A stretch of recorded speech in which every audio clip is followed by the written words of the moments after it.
Hello, and welcome to the Social Psychic Radio Show featuring Jason Zook. In uncertain times, we must change our focus and priorities. This show will highlight social justice issues with the goal of expanding minds and increasing unity, love, and mutual respect for ourselves and our planet. We support the Black Lives Matter movement. Our show aspires to promote social spirituality, which simply means that by coming together, we can solve any of our problems, including the goal of bringing an end to all forms of hate, discrimination, bias, or oppression. We must protect our environment, reform our criminal justice system, and protect every citizen from police brutality. When we come together, it becomes possible to bridge the gaps that plague our society and divide us from within. We the people means everyone. Hello and welcome to the Social Psychic Radio Show. This is Jason Zook. It's with great pleasure that I had the opportunity of welcoming Vicki Znavor to the show. Vicki is a human resources executive with more than 30 years of experience in Chicago's leading companies. Vicki started her career with only a high school diploma, but she overcame adversity from dealing with a difficult childhood and other personal struggles to eventually juggling work, marriage, parenting, and night school to graduate college and earn her MBA degree. In Authenticity Reawakened, Vicki shares stories of her authentic and unexpected path to the C-suite and the valuable lessons she learned on the way. This practical yet powerful book is designed to help you in your early to mid-career professionals connecting to your life stories, understanding your gifts, and bringing your true authentic purpose to life. Authenticity Reawakened is packed with lessons from Vicki's career, wisdom gathered from countless experts, and simple exercises that'll guide you to open your life story and own it, and let you guide your values and purpose, identify the core values that'll guide your future decision-making, and discover your life's purpose. By the end of Authenticity Reawakened, you'll learn to be inspired and take more of yourself to work and build not only a career, but also a life purpose. It's with great pleasure that I welcome Vicki to the show. Welcome to the show, Vicki. Nice to be here. Thanks so much, Jason. I really appreciate your having me on the show. It's a pleasure. It really is. I got a copy of your book. Great. I must say, I loved looking at it and reviewing it. And I always ask this to my authors when they come on the show, but I want to ask you, what prompted you to write Authenticity Reawakened? Well, it's interesting because I really wasn't planning on writing about authenticity at all. And so I do believe that I was inspired, divinely inspired, if you will. But, I had spent many years in corporate America, as your introduction said. And as a child, I always found great comfort in going to the library. Books have been so important to me. And as I got older, I always thought, gosh, wouldn't it be great to be part of that legacy, to have that be part of something that I actually do as well. I left working in March of 2020. And of course, the first thought was, I really, now I have time to write this book.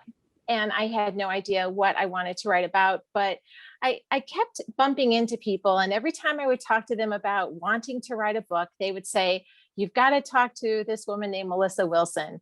And honestly, none of these people were connected, but every single person I talked to, even casually, and Chicago is a big city, would say, you've got to talk to Melissa Wilson. So Melissa, I met with her and she said, listen, you've got to write about something that you feel passionately about. But why don't you just ask people, what's the hallmark of your leadership? So I had already done that, interestingly enough. I had done that weeks before the conversation with Melissa. And what I had learned by those discussions was that people felt that I was always very authentic, that I had brought myself to work every day as just a normal person. And as an executive, they felt I was very approachable. They felt that they could trust me, that I said what I meant to say and wasn't worried about pretenses or anything like that. So I thought, okay, well, I guess I'll write about authenticity. And so then it became an academic exercise wherein I started doing a lot of research about authenticity. And there's quite a bit of academic research that's been done. And I read hundreds of articles, many, many, many books, watched lots of YouTube videos and all kinds of things, and really got excited about the topic. And ultimately, sort of going full circle, what I learned through this research is, one, there's no true definition of authenticity, that it's a little bit like defining nice. You know, we all know it when we see it, but if we asked 100 people what nice is, we'd get 100 different definitions. And the other thing is that takes a lot of guts to show up in the world as yourself. And so that's what I learned from the whole process. And I'm really glad that I decided to write about it. It was a perfect topic at a perfect time for me. I want to ask you this. When you wrote your book and did this project and all the research you did to create what you created here, what was the hardest obstacle that you had to overcome within yourself to create Authenticity Reawakened? Yeah, that is a great question, Jason. So I would say that it was making sure that I connected with the reader that I was envisioning. That was really important. So sort of thinking about, what would my target reader want to know, and how would I talk to them?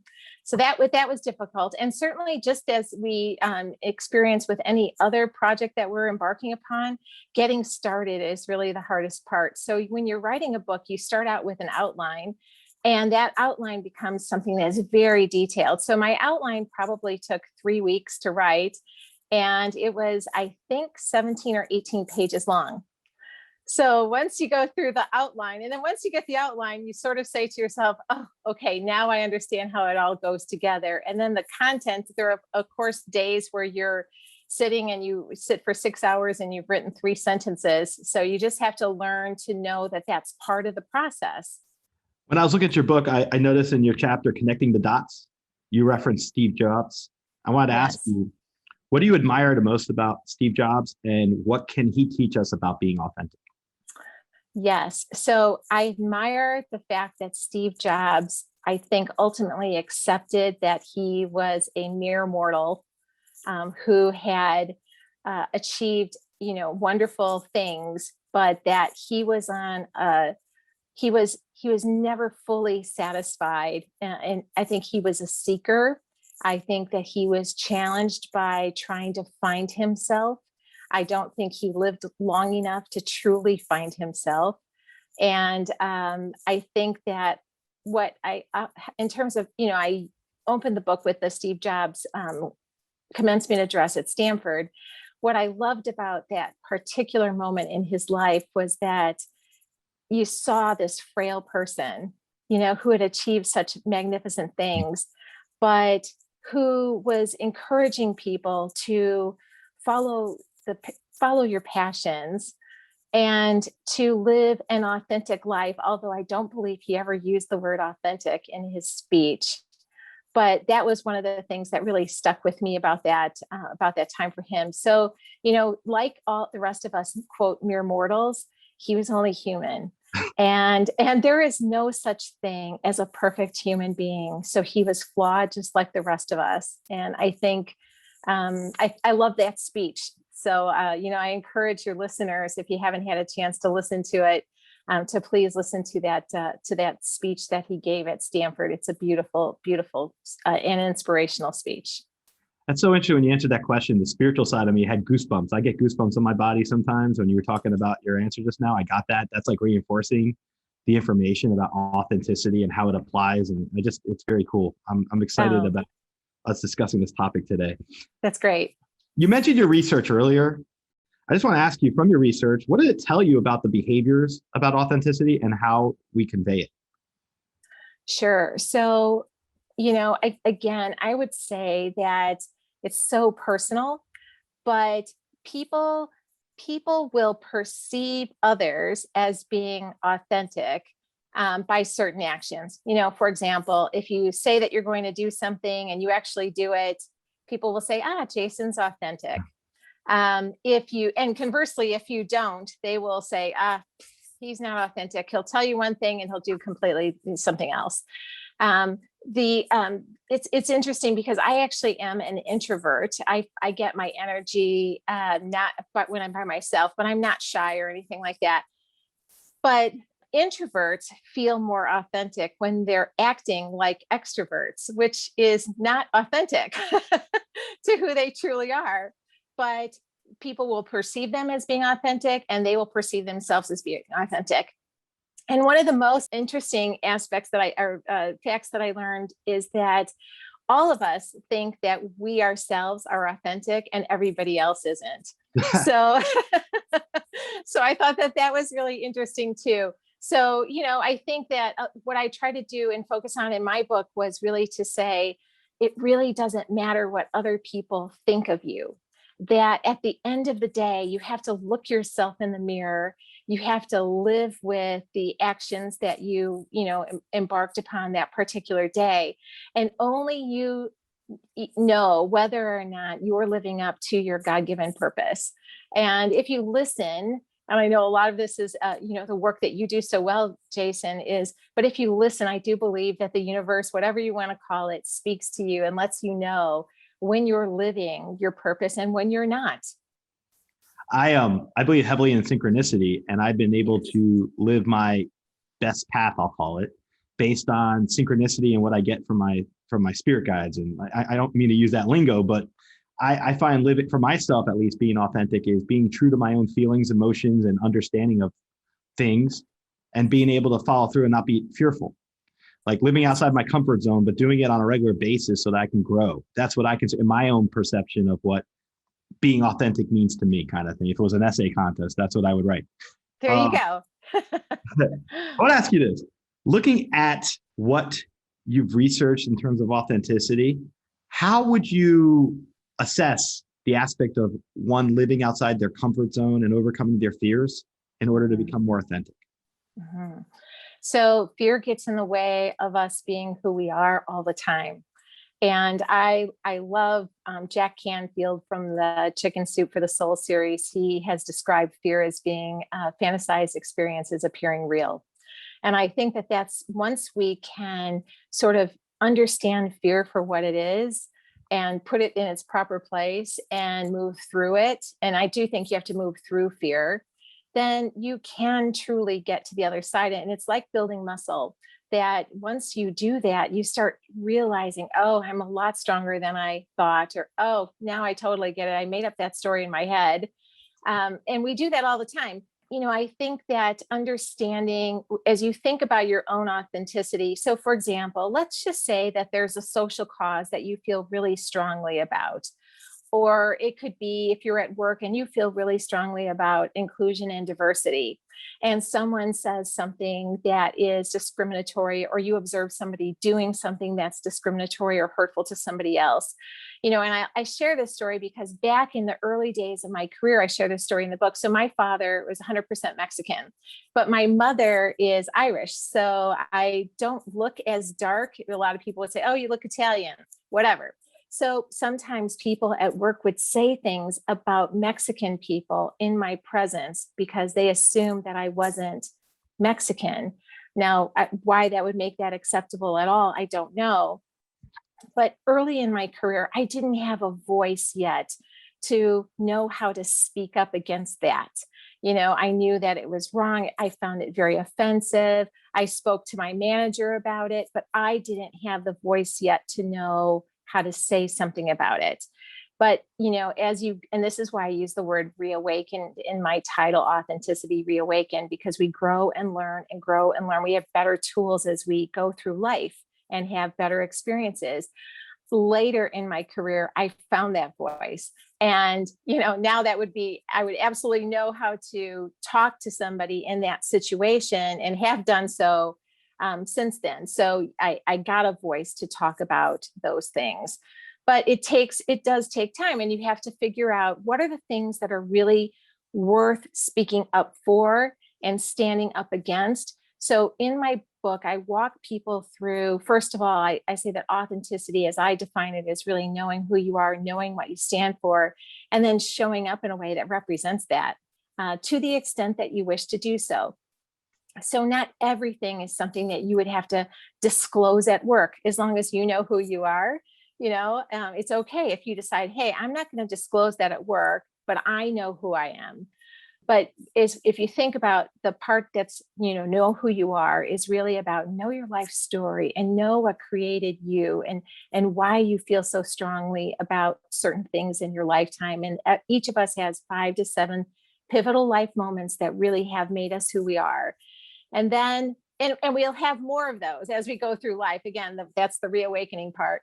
And then what are your values? What do you really stand for? And how did those values, those are usually derived from your life story. So, the story I shared about the diversity component of my life, the importance of me, is really because I watched my father as a young child. He would be discriminated against many times, all the time. Actually, I watched it.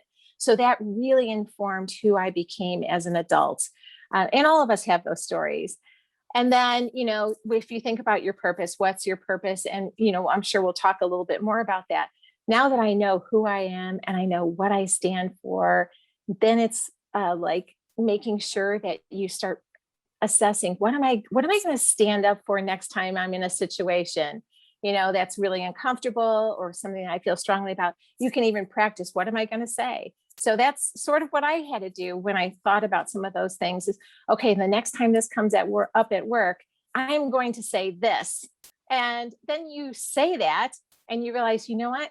Nothing happened. I got a positive response out of that. I shouldn't be afraid of speaking up because I can still do that in a polite but direct way. And then you start finding your voice, and that voice gets stronger and stronger. And that's how you really come into who you truly are. That's interesting. And also, like, pivotal life moments. I'll give you an example using myself as a reference. Please. 3 years ago, I overcame kidney cancer. And that was, I believe, one of my most pivotal life moments for myself. It was stage 1. The procedure was fine. But after I went through that experience internally, it shook my world. And it made me, I did a lot of life transitions, ended a long-term relationship, switched up a business relationship, lost 55 pounds. Wow. Pursued my passions more as a psychic and with my podcast, all those things at the same time. Not with pain, not without some pain and some setbacks, but I think for me, I feel lighter now. Yes. I want to ask you this, and I bring that up just in the reference of where we're going with my question. What do you think the pandemic has done as a major life moment or transition to help members of our audience pursue and understand authenticity more? Yeah, so I think that this time has given us all something to think about. So, for example, having dinner with your family or your loved ones that you probably weren't able to do that before. I know I certainly wasn't able a lot of times to do that. I think that just that simple act of sitting down and having dinner with the people that you care about is important now. And I think people see that. I think obviously, employers are going to have to start thinking about, gosh, you know what? People can work at home and be productive. I think the times that we have alone do actually make you look more inward. And there has been a lot of solitude for us, even because Zoom is not the same kind of interaction. So I do think, these alone times sometimes can give us a moment of deep reflection. I think it tells us what's working and what's not. I think what will happen for a lot of people is people will go back to work and it'll just be the same old thing if that's what we let happen. But I would urge your listeners to take stock right now of what's really most important to you to retain it when, in a post-pandemic world. What are the things that you got to experience now that you just really don't want to give up? And then find a voice to talk to, your employer, your manager, whoever, about continuing some of those things in the future and why it's productive for you to do so. I worry about people who have addictions because there were a lot of people that had manageable addictions before. They would use whatever it was, their drug of choice or alcohol, when they were at home after work. And now that people are home all day long, those temptations, I think, are much stronger. And I worry about that. And my parents were both alcoholics, so I understand a bit about that. So I worry about that. I mean, my job before was I was a chief human resources officer. And so I get asked these questions a lot, but there's a lot to be concerned about. But I will say, just like anything else, know what is important to you.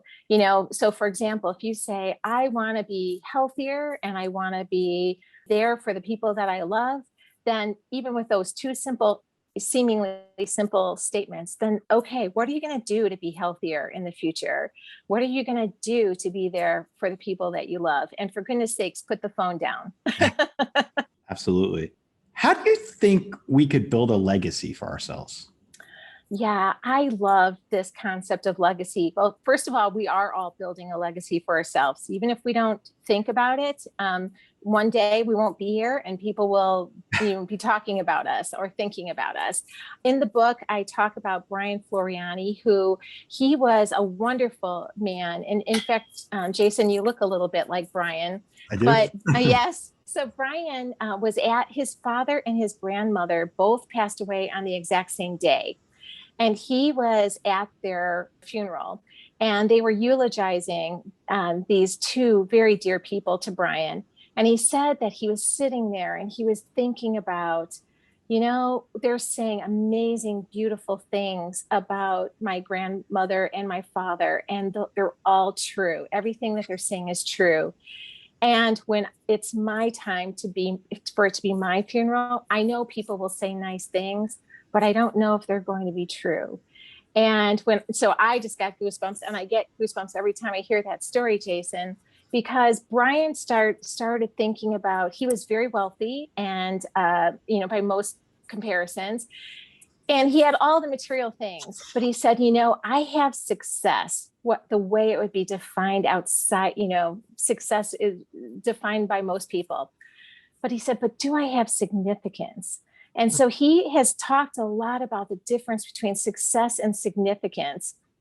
And what he did then was that he actually created Bernie's Book Bank in honor of his father, who was named Bernie, and has delivered millions of books to children in the Chicagoland area. And that's Brian's legacy. Now, we all obviously aren't going to go and do amazing things like that. But we don't have to think about it that way. But if you think about, was I a great friend? That is a legacy. Was I a great parent, son, daughter, whatever it might be? Did I help somebody in their time of need and didn't expect anything in return? Did I show up in this world? And this is where, for me personally, I wouldn't want to be at the end of my life and look back and say, I was really successful because I showed up as somebody I'm not. That's a great point. Absolutely. It's like, I always say, from my vantage point, being spiritual, that you can't take your wealth with you to the other side. You don't, when you transcend, your spirit goes. The rest of this stays here. In the toils of the earth. So for me, looking at what's the next step in our existence and transcending, I always feel like our relationships are what matters most. Our time spent, not wasted, spent. The amount of time we spend in meaningful endeavors that matter. Us doing this interview today, we're both passionate about this topic. We're enjoying our conversation for our audience. And that's the best way to spend an hour today for me. And I believe I understand what you're saying when you say legacy, and it resonates really well with me. And doing things that make a difference in the lives of those within your orbit, but also filling all the roles that you should fill and doing so in a way that's true to yourself. Absolutely. Well said. If there's listeners in our audience, and I know we were talking about from a job point of view, but if we had listeners in the audience that hate their job, I have people call me up for readings sometimes that are like, how can I get another job? I hate this work environment. What do I need to do? I wanted to ask you, what steps would you recommend that they should do to change their circumstances? Well, especially now, although I do think that we're getting into basically a buyer's market as it relates to looking for jobs and work. But, it's easy to say, I hate my job. And I would ask, when people in the past have said that to me, I would say, okay, well, what are you doing to make your current workplace different? That's one easy thing. Is there something that you can change about how you show up at work that would make it a little bit more enjoyable. I certainly don't advocate for anyone to just quit their job because, you need to have a paycheck and all of that. But I would say don't spend your time complaining about your situation because that really doesn't serve you well. I would say ask yourself and put it on paper. And I have a leadership coaching practice, and I go through this with my clients too, but ask yourself, what do you want? And a lot of times we're really good at talking about what we don't want, but we're not very good about saying what we do want. So what would a new quote job look like for you? What do you want to experience? What do you want to do? Where do you want to work? Put it on paper. And I've done this exercise years ago, I think around 2009. I had left a company I'd been at for 26 years. My values no longer matched that company anymore. And I decided not to be there anymore. And it was at the height of the financial crisis. So I literally asked myself, where physically do I want to work geographically? Where do I want to work? What kind of people do I want to work with? What do I want to do? What am I really good at? And then with those things in mind, then I sort of embarked upon looking for a new position. And you have to understand that it does take time. What do you really like about the position that you have now that you would want to keep? And how would you talk about yourself in the future? What do you have to offer and that type of thing. And also I even got down to, when I was looking myself, how much money do I have to make? Because you can sometimes, if you're making more, you can say, you know what, I'm willing to step back a little bit if I can. We talked about how do we want to show up, if I can have a little bit more time to do other things that I really care about. So it sounds very methodical, and frankly, it is. There is no easy path to finding a career that you truly love. It just takes a lot of trial and error. But the first thing I would say is ask yourself what it is that you want. Focus on the positive instead of the negative is what I'm getting from what you're saying. Focus on what you need, what you want, not, oh, I don't like this job because I don't like this because of, that kind of thing. It's just trash talking yourself, and it's not helping anything. Yeah, it's very easy to get stuck in the negative parts of it. And, again, I would say whenever you're sort of, and listen, we're all human beings and we get stuck sometimes like that. We all have bad days, and it's okay to vent. Find a trusted person and vent to them, but don't make it the norm. Start looking forward instead of backwards. And if you're talking about negative, just know that aura is going to surround you. So you want to stay positive and say, you know what? Hey, I want to go towards something that's a lot more exciting to me. Absolutely. I know we brought up the role that fear plays in our lives. I was going to ask you as a follow-up, how do you think we can manage our fears in order to overcome it and overcome them so that we can live a more authentic path? Well, in my book, I give you a lot of exercises, and there's a lot of, I'll call it typical fears when it relates to work. But I would say, name your fear. First of all, know what you are afraid of, because a lot of times we sort of get to where we say, you know what, I can't do such and such, but we never say, I'm afraid of this because of that. We just say, I can't do it, or they'll never want me. It's always masked in some other sort of, we sort of build a story around it. But name your fear. And once you name your fear, then your fear already has less power over you because you've already taken upon yourself to name it. And then you just have to deconstruct it and say, oh, okay, I'm afraid. Well, I will just say sometimes we're afraid of really being successful too. That's one of the biggest fears, because that's going to change your life. But when you know that, when you say, you know what, now that I've sort of sat with this for a little while, I'm afraid of succeeding because I'm going to have to leave my kids. I'm worried about my marriage, whatever it might be.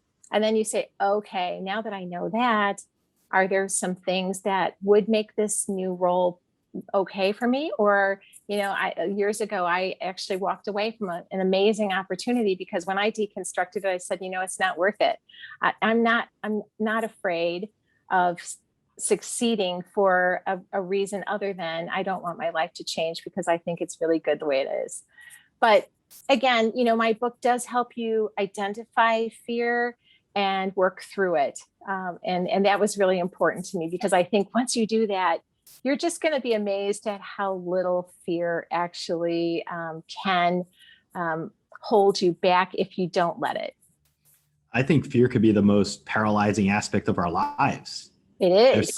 There's so many things about fear that cause us to cringe inside ourselves and stay, like, basically being stationary and not taking risk or not looking at things from a larger point of view and kind of zooming out and looking beyond your current situation. So I think fear is pivotal. And if we can manage it, yes, not only can we become more authentic, but I think we'll probably be happier in our life existence as well.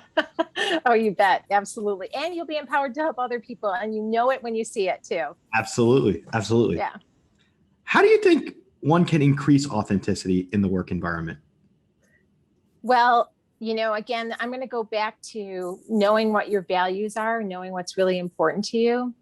And once you know that, then I believe that that's when you can start saying, you know what, these are the moments in my life, whether it's at work or otherwise, that I am going to start showing up as myself.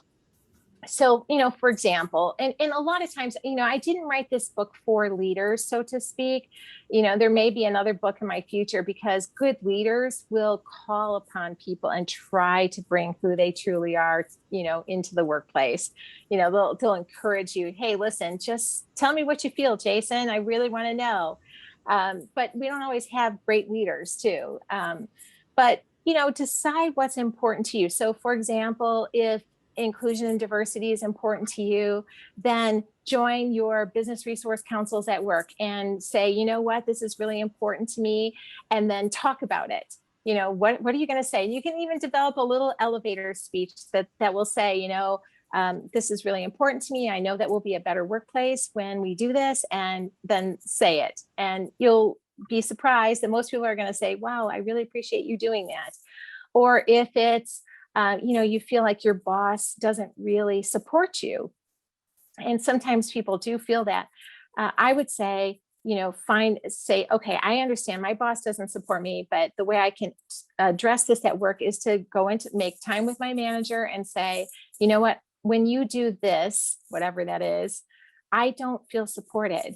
And I'm just wondering if you can help me understand what I need to do differently, or am I misinterpreting your behavior or your attitude? And again, that's a very, it's direct and to the point.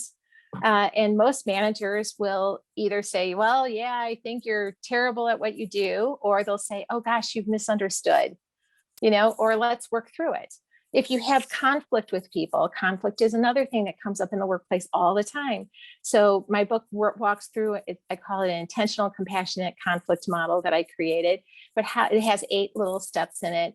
But how do you address conflict with people? So at work, a lot of times conflict comes up, and instead what we do is we build walls around ourselves, and we just say, oh, you know what, I'm not going to work with Jason anymore. He's a real jerk, and I'm just going to avoid him. Instead, I would say, instead of being that person, then say, you know what, I'm actually going to use this model, and I'm going to talk to Jason and figure out how we can work more effectively together. What I find that's interesting in our discussion of authenticity today is, and the work environment, the role that communication plays in becoming authentic with yourself and authentic with others. It sounds like you really have to have strong communication and interpersonal skills in order to effectuate your goals of authenticity. Would that be accurate based on your understanding? Yes, but I would say, and I wouldn't want somebody who maybe feels that they're less skilled in communications to feel like, okay, well, there goes my chance at being authentic. So this goes back again to, once you know yourself and what's really important to you. And again, I hope that my book helps you. That was my full intention when I wrote it. Once you know what's important to you, then finding those ways, even if you're not great at communication. As an executive, I always talked exactly the way I'm talking to you right now, very conversational, et cetera. If I had just told myself years ago, well, you can only be an executive if you talk like a Harvard MBA, and I'm never going to talk like that, so I can never be an executive. That's what we do all the time. So if you say to yourself, you know what, I have good intentions, I know what my intention is, and I'm just going to say it how I would say it in my own natural voice, And I also, the other thing is sometimes we have expectations of how other people should respond to us. And that's really none of our business. You want your boss, of course, you want to demonstrate respect with your colleagues and other people that you know in your life. Of course, you want to be respectful and kind and polite. But once you do all those things, like today, Jason, you could walk away and say, oh my gosh, I really can't stand that woman. That's none of my business. But my business is to just show up as myself, and your business is to do the same. And hopefully we connect. And we have. So thank you. Absolutely. You mentioned earlier the International Compassionate Conflict Model. Mm-hmm. I was going to ask you, for a layperson in our audience to understand what that means, how would you break that down in layperson terms for them to kind of understand what it entails and how it could benefit them in their own pursuit of authenticity? Okay. Well, so first of all, I just want to say that conflict is something that we experience all the time. And so I call this the intentional compassionate conflict model. And so the reason why, and that's okay. But it could be international too, Jason, no problem. No worries. But so the way and I made it up because I've had lots of conflict, and I know your intro, and I have had over 30 years, but I actually worked for 42 years. So I've experienced a lot of conflict at work and in my personal life too. But the 8 steps are: first, step 1 is state your intention. So, you could say, Jason, I really want us to have a better relationship than we have today. And then describe what has happened to maybe make it less positive than you would like. It seems like you and I are always bumping heads every time we come into a meeting, and I really need to understand that a little bit more clearly. And then you could describe how you were impacted. So that's step 3. Every time that happens to me, Jason, I just feel like I can't win with you, and I don't know how to get past this. And then number 4 is describe your feelings. I feel like a loser every time I'm with you because you're a lawyer and you're psychic, and I don't have those skills, and I feel like a real loser. And I'm really starting to feel like I can't ever engage with you as a colleague. So that would be sort of an example. And then ask for an explanation. So Jason, can you tell me what's going on with you? And then you stop talking and you just listen for the other person to talk about what they're going through, and maybe it's that Jason's gone through a really difficult time lately and he's just not able to engage with anybody, or he misunderstood something that you did 3 years ago and he's never forgotten it and he's carried it with him and whatever. And those things happen sadly all the time. All the time. Yes. So step 6 is really just listening, and then sort of hearing what the other person is saying. And then step 7 is describing what would make it better or right. And I will just have to tell you, in all conflict, as the head of human resources in the past, when people would have conflict with each other, I would say, well, what will make it right? And usually 99% of the time, they hadn't thought about what would make it right. They only thought about what was making it wrong. So I love this question, what will make it right? So I would say, Jason, you know what? I'd really appreciate it. Next time we're in the meeting, it would feel like you could stop and hear my point of view before you hop in. Or, I really appreciate it if you could let me help you. It seems like you always want to do all the work yourself, or whatever it might be. And then at the step 8 is actually expressing gratitude. And this kind of sort of sets the stage for forward engagement. So Jason, I really appreciate that you took this time to, be so candid with me. And I hope that we can work differently in the future. So that's how the model works. I love that. It's actually like an outline of how to approach someone in the work environment that you need to overcome conflict with, or how to bring yourselves more aligned with one another. And I like the way you kind of walked us through that just now. I think our audience should definitely pay attention to that. And obviously read your book. Yeah, get my book. I hope it helps. You know what? This is a great moment to ask you, if our audience wants to reach out to you directly, where would you recommend they find you, and also to order your book? Oh, sure. So you can find me at vickiznavor.com. So that's VICKIZNAVOR.com. I'm on all the socials. So I'm on Instagram, Facebook, Twitter. but I do write a blog every week about whatever it is that I'm thinking about at the time, and something that I think might help the readers. And you can find my book on Amazon and also at Barnes and Noble online. Excellent. Mm-hmm. We did discuss the 5 pivotal moments of our lives earlier, life moments. Mm-hmm. How would you recommend, if someone's listening to this show right now and they're like, pivotal life moments, I'm 25. What are my pivotal life moments? I don't know what I'm going to do. How do I find what would you recommend to somebody to help them identify at the stage they're at in their life, what their pivotal life moment might be? Yeah. So I will tell you that, so to the 25-year-olds, you've already had some pivotal life moments and you know that already. But so for example, when I was in first grade, I had one of my first pivotal life moments in that my family wasn't known for supporting me and doing my homework. And I did my homework. I don't remember what kind of homework we had in first grade, but we had it. And it was so unusual that I would do my homework that the entire class clapped. And I never have forgotten that moment. From that moment on, I became very studious because I had a moment where I saw, you know what, there's rewards with doing your homework. And I will say that has held true. There really are rewards for doing your homework.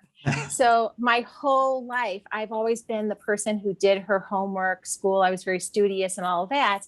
But think about first grade, if that class hadn't clapped for me and I hadn't had that experience, it might have taken years for me to ever become a studious child, because I wasn't in a home situation where that was overly important. Sometimes, losing a parent, losing a friend. My daughters, when they were younger, lost a classmate when they were in second grade. That's a pivotal life moment when you are facing mortality at such a young age.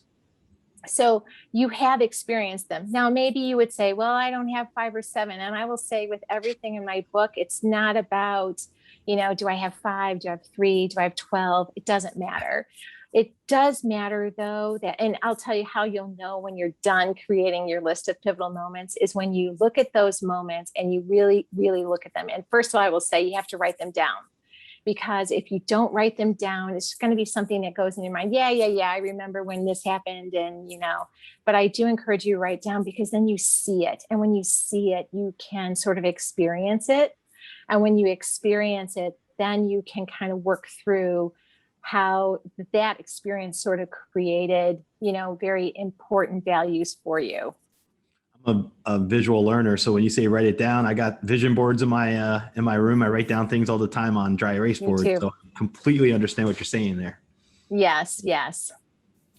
What would you say to someone in our audience that's interested in wanting to know how they can find out what their life purpose is? Well, I give you some tools to use in my book to do that. And when I talk about life purpose, I'm not talking about a job. So a lot of times someone might say, well, I think my life purpose is to be an accountant or a lawyer or whatever it is. And that's not what I think purpose is at all. So I ask the reader to explore 3 statements. The first statement is, I want. So when I ask you, what do you want in your life right now?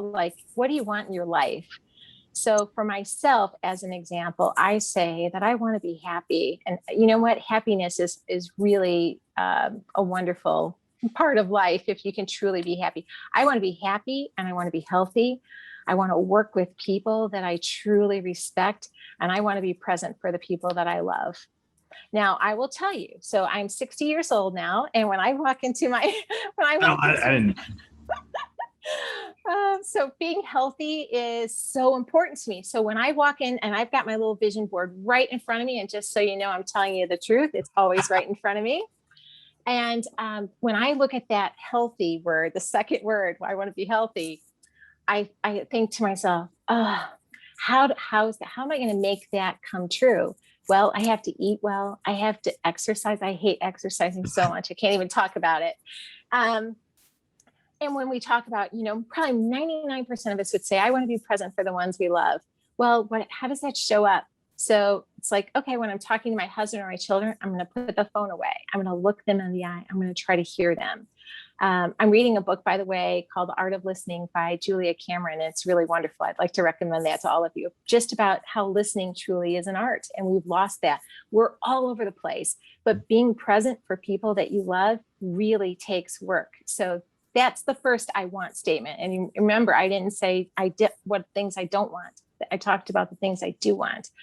The second statement is when I'm at my best. So I ask you, the reader, to describe when you're at your best, what does that look like? And I will tell you that when I'm watching people who are working at what they love, there is no better face than that face. And, that gives me goosebumps, and it always has made me so happy when you see somebody in the zone and they're just lost in their work. How wonderful. So what I say is when I'm at my best, I know that I can love, inspire, help, enable others to be who they are and to do their best work and to bring their purpose to life. And interestingly enough, now I have more years behind me than I have ahead, probably. But I know that in some way, even though I didn't know, that most of the work that I've done in my career has been about helping others do their best work. I just didn't know why. And now the older I get, it's becoming more obvious why. And then the last statement is saying what you believe. What do you believe in? So I believe that when people live their purpose and when they show up as themselves, that they're able to pay it forward to other people.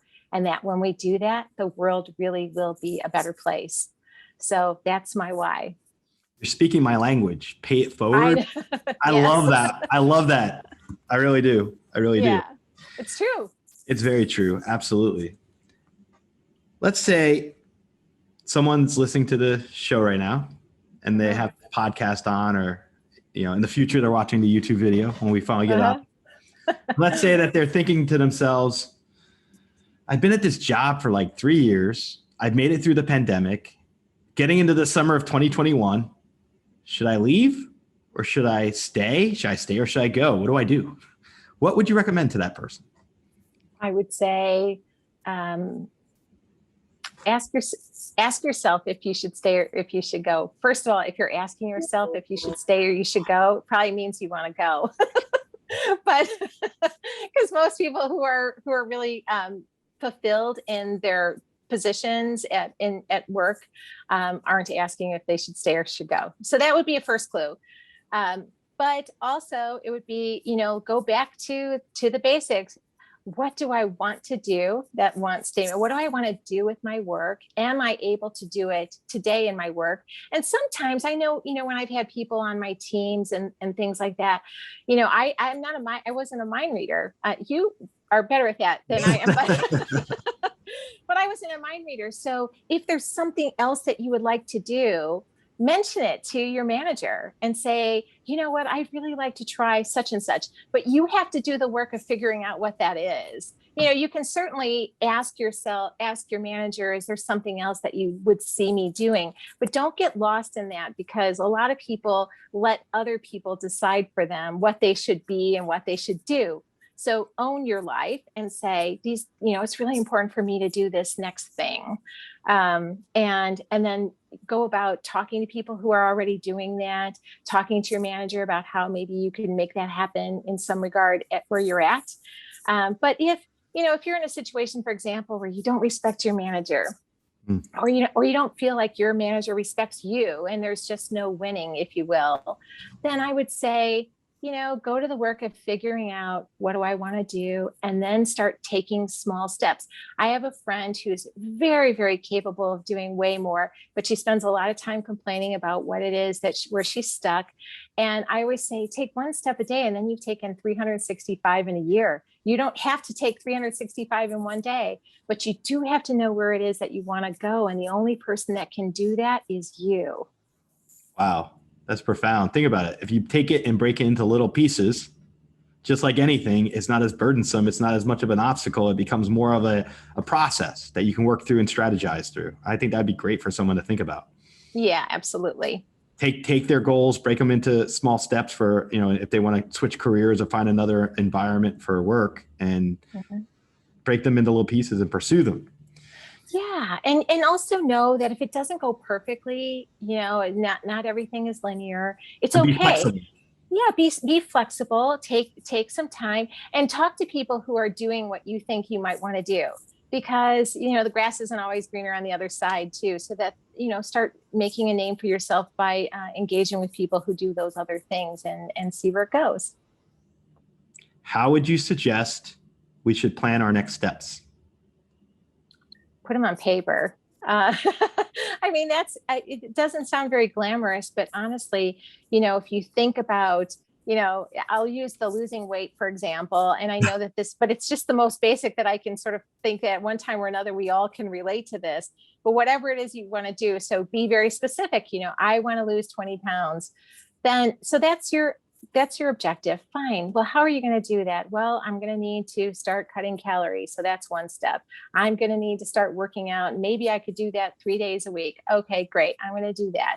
I'm going to try to practice more mindfulness and being thoughtful about what I eat. Okay. So there are some steps. And then it's just a matter of doing those things that you said. And if of course, like dieting, if it's not perfect, don't expect perfection of yourself. If it's not perfect, it's okay. When you fall off a little bit, just get back on track. And that's how life goes with everything, Roll with the punches. Roll with the punches. Don't let them knock you down. Don't Go with the flow. Yes. And you know what? The other thing is a lot of times, Jason, we knock ourselves down before anybody else even has a chance to do that. It's almost like if you were a boxer in a match. It's basically like you're falling down on the ground and punching yourself in the eye before the other person even throws a punch at you. That's exactly right. Yeah, I mean, to give y'all a little bit of encouragement too. I started out as a secretary in a large global organization. I had no degree, and I just kept saying to people, I knew I was capable of doing more, but it took me 15 years of night school while I was raising my kids and all of that to get a degree. And I would just say, hey, can I do something else? I'm kind of bored with just doing this. Is there something else I can do? And they kept giving me plenty of work to do. And before you knew it, I started becoming more of an expert on some things.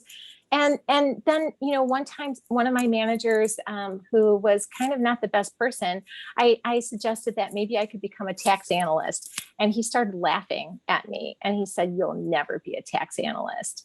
And I just thought, this is why I want to encourage the listeners, is I thought to myself, you know what, I will show you.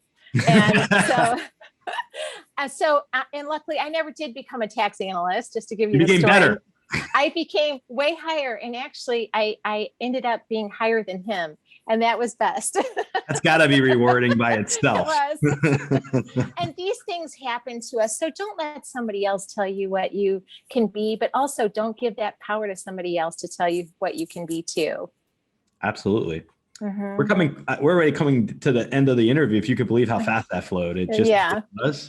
I'm gonna ask you this, and this isn't anything about your book, but I ask all my guests. So if you heard one of my prior episodes, you probably know this one already. But if you were a spirit animal, which spirit animal would you be, and why? I'll go first. I always say I'm an owl because I have 2 parrots. I like birds. I believe in looking at things from a 360 point of view. I love wisdom and the pursuit of it, and I pride myself on gaining wisdom as much as possible with all my endeavors in life. Wow, that is beautiful. Well, my first humorous answer would be I want to be my dog because he's very spoiled. But I would say also probably some type of bird, because I think that the idea of being able to fly and to go wherever you wanted, and to as you said so beautifully, to have this bird's eye view, if you will, of things, I think is wonderful. So probably a bird. I haven't really ever thought about it much, Jason, but now you've given me a lot to think about. I don't know. I just want to thank Vicki for coming on the show today and sharing her new book, Authenticity Reawakened. One of the best things to do when we have these kind of interviews is have a unique and fresh perspective, look at something that probably we may not consider on our own. Most of us think of the word authentic, and we always aspire to hope that our relationships are authentic, that our emotions are authentic, that our beliefs are authentic. Authentic is obviously subject to multiple interpretations. It's kind of like the Rorschach ink blot test. You can look at it and see a different thing, and someone else will look at it completely differently. What I like about Vicki's book, she took her wealth of experience as an executive and human resources, and she took her personal story of empowerment, overcoming obstacles, becoming something and someone that she can look very proudly at and say, you know what? You can't knock me down. I'm authentic and I'm living my true path, and it's not going to matter when I'm done. My life purpose is going to be what it is. I've identified the strategies and the approaches that I believe help me to live my authentic path. And I've created a book to highlight that strategy and those approaches for each of you. So I will say this, check out Authenticity Reawakened. It's a great book. It's the path to owning your life story and fulfilling your purpose. Look it up, check it out, go on Amazon, go on Vicki's website. I really do think you'll enjoy reading this book and gaining the insight that we've discussed today. And I really challenge each of you to do that. One of the subplots to our discussion today is being true with yourself, being able to look at yourself and say, am I happy? Do I fulfill the purpose in life that I desire? Looking at your core values. And if you're not happy and if you're not content, taking the steps, even if it means breaking it down to little steps every day and implementing change. Think of those things as we go into the summer, as we're coming out of this pandemic, and there might be some growth that you can encounter just from the concepts we discussed today. Internalize those things. And if you feel that you don't have an education that you want to go back to school, follow Vicki's example. Go to night school. Time is irrelevant when you're pursuing your passion. We're going to have more content coming up for the show. I welcome anyone who would like to ask any questions or have any recommendations. If you'd like to reach out to Vicki, you can reach out to her directly. More importantly, if you'd like to reach out to me, info@D, socialpsychicradio.com is how you can reach out to me personally.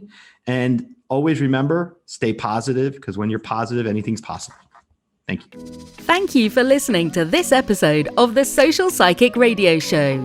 Don't forget to join us for another episode next time. If you enjoyed the show, we'd love for you to subscribe, rate, and give us a review on iTunes. You can also check us out on Facebook, and don't forget to visit the Social Psychic YouTube channel. Until next time, it's a big world out there. Keep an open mind, embrace your paradigms, and know that the universe is always yours to explore.